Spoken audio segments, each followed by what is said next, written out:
চুলগুলো এলোমেলো কেন করছো তুমি? আরে তুমি খুব ভালো করে জানো যে তোমার চুলে হাত বুলাতে আমার ভালো লাগে, আমার মানা করছো কেন?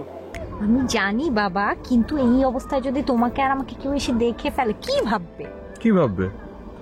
ভাববে ভালোবাসার স্রোতে দুজন যুগল ভেসে এসেছে। আচ্ছা অর্ণব, একটা কথা বলি। বলো। ধরো যদি কোনোদিন এই ভালোবাসা এসে বলে চলো আমরা দুজন হারিয়ে যাই, দুই চোখ যেদিকে যাই, যাবে আমার সাথে? অবশ্যই যাব। আমাকে ভালোবাসা যেদিকে নিয়ে যাবে আমি সেদিকে চলে যাব, চোখ বন্ধ করে। আর এখন যদি তুমি বলো যে ভালোবাসা প্রমাণ দিতে হলে পাহাড় থেকে ঝাঁপ দিতে, আমি এক পায়ে রাজি আছি। না বাবা, তোমার আপাতত পাহাড় থেকে ঝাঁপ দেওয়ার কোনো দরকার নেই, তুমি এখানেই থাকো আমার পাশে। না না, বলো না, বললেই ঝাঁপ দিচ্ছি। একদম না। অর্ণব, তুমি কখনো আমাকে কষ্ট দিও না, আমাকে কখনো ছেড়ে যেও না প্লিজ। আমার এই দু চোখে কখনো তুমি জল এনে দিও না। আরে পাগলি, এই চোখের জল? হ্যাঁ, তোমার চোখে জল আসা মানে হচ্ছে আমার হৃদয়ে রক্ত খনার মতো। আমি কখনোই সেটা হতে দিব না।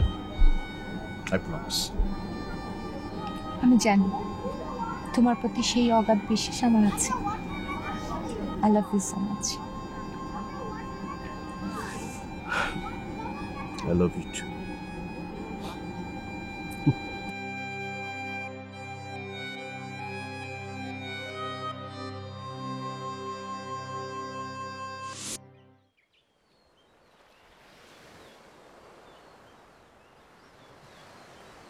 আপনার ঝালমুড়ি। আমার ঝালমুড়ি মানে? আমি কি আপনার কাছে ঝালমুড়ি খেতে চেয়েছি? বারে ওই দিন আপনার ঝালমুড়ি ফেলে দিয়েছিলাম না আমি, এজন্য দেনা শোধ করতে এলাম। আহা, দেনা হলে না সেটা শোধের প্রশ্ন আসবে, কিন্তু সেদিন তো ওটা জাস্ট অ্যাক্সিডেন্ট ছিল। আহা, আপনি যেটাই বলেন না কেন, মানে আমার ভুলেই তো হয়েছে, তাই না? আমি তো এটা দায় এড়াতে পারি না। পারি? বাহ, খুব ভালো। ভালো কেন? এই যে আপনি দায় এড়িয়ে চলেন না, ওটা তো ভালো না? এই যে নিন। Thank you. Welcome. Oh sorry, এটাও আপনার জন্য। আমার জন্য মানে? দুটো কি আমিই খাবো? হ্যাঁ, আপনার তো 2 প্যাকেট ফেলে দিয়েছিলাম, তাই দুটো। আর আমি তো ঝালমুড়ি খাই না। আরে একটা খান, কিছু হবে না। না না থ্যাঙ্কস, খাবো না, আসলে আমি ঝালমুড়ি খাই না। সিরিয়াসলি খাবেন না? কেন, আপনি তো অনেক পছন্দ করেন, খেতে সমস্যা কি? ওকে ফাইন, তাহলে ফেলে। আরে আরে, কি কি করছেন আপনি? আপনি ফেলে দিচ্ছেন কেন? আপনার জন্য এনেছি তো। যখন খাওয়াই হবে না তখন হাতে রেখে লাভ কি? আচ্ছা আচ্ছা ঠিক আছে, দিন, আমি খাচ্ছি, ফেলবেন কেন? আসলে আমি ঝালমুড়ি খাই না তো। ঠিক আছে। অনেক ঝাল। বেশি ঝাল লেগেছে? আমি কিন্তু ঝালমুড়ি অনেক পছন্দ। রিয়েলি?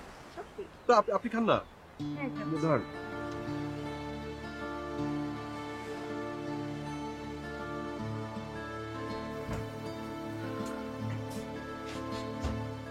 কি অবস্থা? এই তো। শোন, হ্যাঁ বলো। ওই পিচে হ্যাঁ, একটা অপরিচিত লোক নিজে থেকে এসেই পরিচিত হলো। তার নামটা হচ্ছে রাহাত। সে সম্ভবত তোদের দুই বোনকেই চেনে।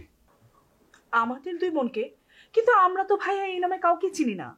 যাই হোক, সে অর্ণবকে নিয়ে কিছু কথা বলল।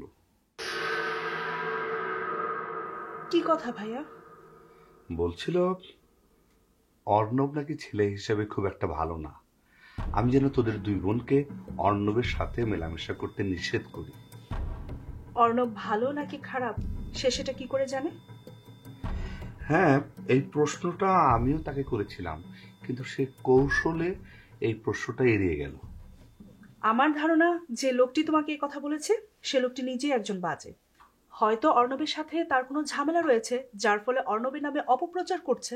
সিম্পল।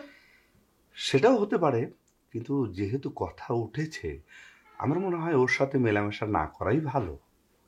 ভাইয়া, তুমি এই ব্যাপারে একদম নিশ্চিন্তে থাকতে পারো। আমার ধারণা অর্ণব খুব ভালো একজন ছেলে। হ্যাঁ, ভালো হলে তো অবশ্যই ভালো। অর্ণব সম্পর্কে কিছু জানতে পারছো? জেনেছি, কিন্তু কতটা সত্যি সেটা বলতে পারবো না।